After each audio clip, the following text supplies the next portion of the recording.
Le déclin de leur hégémonie pousse les États-Unis sur une pente glissante, au point d'élire un président qui n'hésite pas à admirer les dictatures. Déjà, sous Obama, des milliers de djihadistes ont été dronés sans jugement. On change d'échelle par rapport à la guerre froide qui avait vu des centaines de leaders communistes se faire assassiner par les USA ou leurs alliés. À Genève, le Camerounais pro-chinois Félix Moumié fut empoisonné par le SDES français. À Miduché, le Marocain Ben Barka fut suivi jusqu'à Paris par le Mossad, qui fit dissoudre son cadavre. En Colombie, mis à feu à sang par les FARC, les syndicalistes étaient tirés comme des lapins.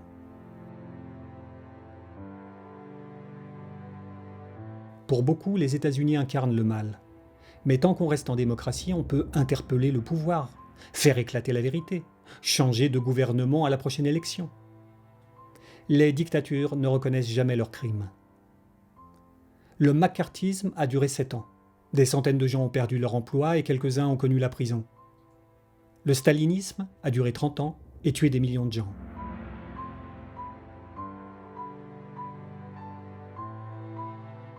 Les dictatures nationalistes font à nouveau rêver, dans un système démocratique dont elles exploitent les failles, alors qu'elles cumulent corruption, répression violente, absence de liberté et inégalité abyssale.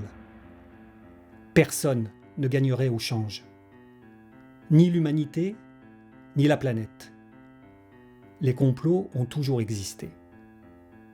Tricher n'est pas jouer, mais c'est dans la nature humaine, surtout en l'absence de règles. Or, dans le monde actuel, les États souverains sont laissés sans arbitre entre eux pour contrôler leurs écarts. C'est très exactement ce que veulent préserver les souverainistes et les nationalistes.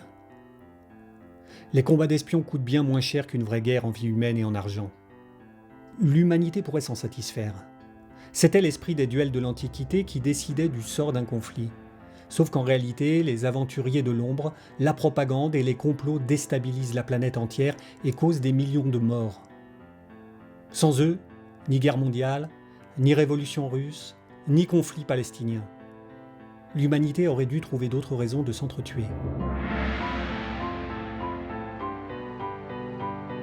Que faire pour empêcher les complots des services secrets de nuire à leurs voisins ? Comment éviter que le président d'une démocratie moyenne puisse avouer sans passer devant les juges qu'il fait assassiner des gens ? Et que son pays, comme beaucoup d'autres, paie des fonctionnaires assassins ? Plus compliqué.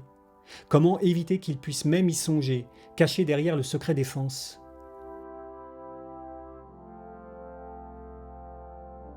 Plus compliqué encore.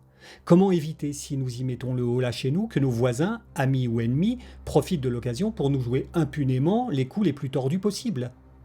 Comment éviter enfin qu'un mouvement qui réclamerait cela ne devienne l'outil d'un camp, comme ce fut le cas des mouvements pacifistes de la guerre froide, infestés jusqu'à l'os d'agents du KGB ?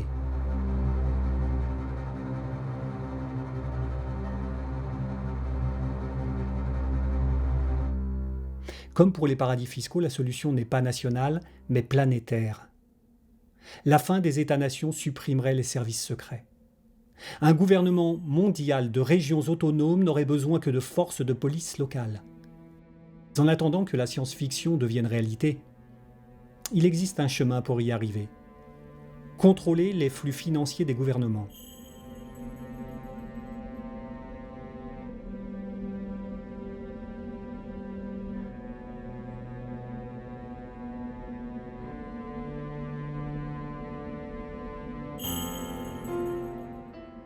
L'espionnage coûte moins cher qu'une armée de 200 000 hommes équipés de missiles, mais propagande et complot grèvent lourdement un budget. Effacer les traces d'un crime n'est pas à la portée du premier venu. Tout ceci a un prix. Vladimir Poutine y consacre une part importante de sa fortune, estimée à plusieurs dizaines de milliards de dollars, prélevés sur l'économie russe.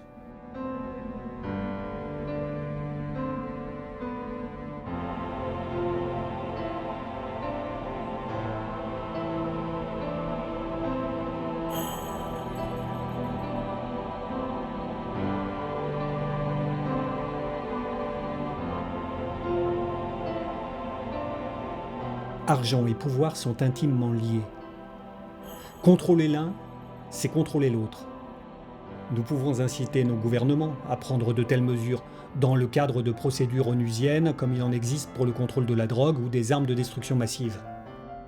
L'OCDE y travaille contre l'évasion fiscale et le blanchiment des trafics illégaux. On peut surveiller aujourd'hui les trafics financiers légaux et illégaux dès qu'ils passent par une banque, à condition qu'il y ait un consensus international, supranational. Il faudrait ouvrir un nouveau chapitre aux conventions de Genève dont la Croix-Rouge est dépositaire. Ce que le 19e siècle a fait, le 21e ne peut-il pas l'améliorer ? La Russie, qui tient secret le tiers de son budget militaire, ne l'acceptera pas. Mais il faut un début à tout. Et même la Russie a besoin de comptes en banque à l'étranger pour payer ses basses œuvres.